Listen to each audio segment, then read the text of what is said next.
അല്ല, BJP വിരുദ്ധയാണല്ലോ ഇവരുടെ രണ്ടുപേരെയും മുഖമുദ്ര. സത്യത്തിൽ അഭിലാഷ്, താങ്കൾ പറഞ്ഞതിൽ ഒരു ചെറിയ തിരുത്ത് എനിക്കുണ്ട്.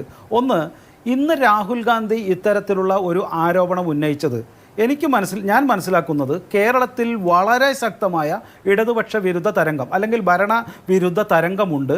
അതുകൊണ്ട് സോഫ്റ്റ് ടുവേർഡ്സ് CPM അല്ലെങ്കിൽ Pinarayi Vijayan will not support the കോൺഗ്രസ്സിന് ശക്തമായി മുന്നേറണമെങ്കിൽ ഇവിടുത്തെ സംസ്ഥാന സർക്കാരിൻ്റെ ഭരണവിരുദ്ധതയും അതുപോലെ തന്നെ ഇവിടുത്തെ ഭരണത്തെയും ശക്തമായിട്ട് എതിർക്കണം. പിണറായി വിജയൻ അഴിമതിക്കാരനാണ് എന്ന് ശക്തമായി പറയണം. അല്ലെങ്കിൽ കോൺഗ്രസിൻ്റെ പരമ്പരാഗത വോട്ട് പോലും BJPക്ക് പോകും എന്ന് മനസ്സിലായിട്ടാണ് അദ്ദേഹം ഇത്തരത്തിൽ പിണറായി വിജയനെതിരെ പറയാൻ ആദ്യമായി തയ്യാറായത്. ഒന്ന്. രണ്ട്, ഇപ്പോൾ അരുൺ പറയുന്നത് പോലെ അഴിമതിക്കെതിരെയുള്ള അന്വേഷണത്തിന് ഹോളിഡേ പ്രഖ്യാപിക്കണം എന്നുള്ള ഒരു രീതി ഞാൻ മനസ്സിലാക്കുന്നില്ല ജനാധിപത്യത്തിൽ ആരെങ്കിലും വിശ്വസിക്കുമെന്ന്. അപ്പോൾ പ്രത്യേകിച്ച് ഇവിടെ കോൺഗ്രസിനാണെങ്കിൽ അഴിമതിക്കെതിരെ പോരാടാൻ, പ്രത്യേകിച്ച് ഇപ്പോൾ അവസാനം ഇവിടുത്തെ കോൺഗ്രസിൻ്റെ നേതാക്കൾ പറയുന്നത് പോലെ അഴിമതിക്കെതിരെ പോരാടുവാൻ, പ്രത്യേകിച്ച് പിണറായി വിജയനെതിരെ പോരാടുവാൻ ഇന്ന് ഇവർക്ക് ഇരട്ട മനസ്സാണ്, ഇരട്ട താപ്പാണ്. ഒരു സംശയമില്ല. അതാണ് ഈ ചർച്ചയിൽ ഏറ്റവും പ്രധാനമായിട്ട് തെളിയുന്നത്.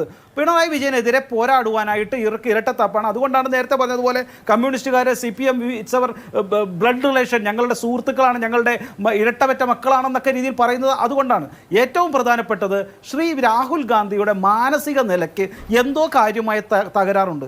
ഇന്ന് ഈ പ്രസംഗത്തിൽ തന്നെ നോക്കൂ, നമ്മൾ ശ്രദ്ധിക്കേണ്ടത് അദ്ദേഹം എഴുന്നേക്കുന്നത് തന്നെ how I can go to disturb them today.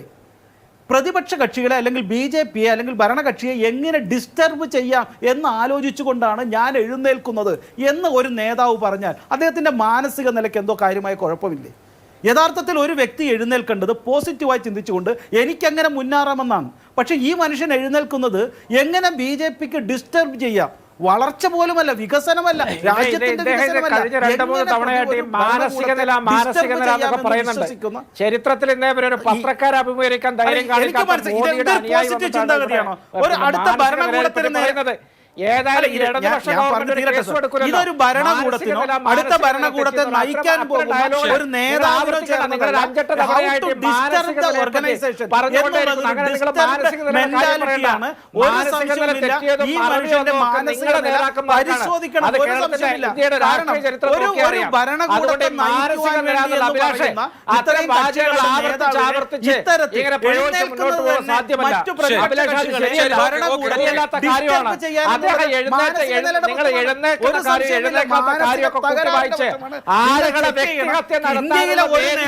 ഒരു പ്രതിപക്ഷ നേതാവ്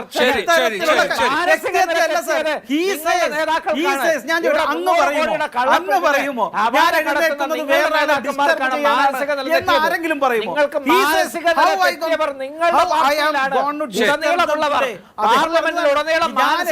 പെരുമാറുന്നവർ നിങ്ങളാണ്. നിയമസഭയിൽ ചിത്രം കാണുന്നവർ നിങ്ങളുടെ പാർട്ടിയിലാണ്. അദ്ദേഹത്തിന് മാനസിക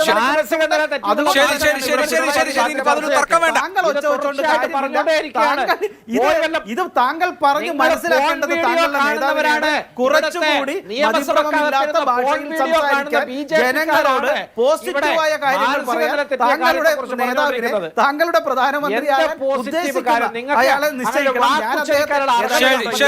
ഇനിയിപ്പോ അത് പറഞ്ഞ് തർക്കിച്ച സമയം കളയണ്ട. എനിക്കൊരു ഇടവേള അത്യാവശ്യമാണ്.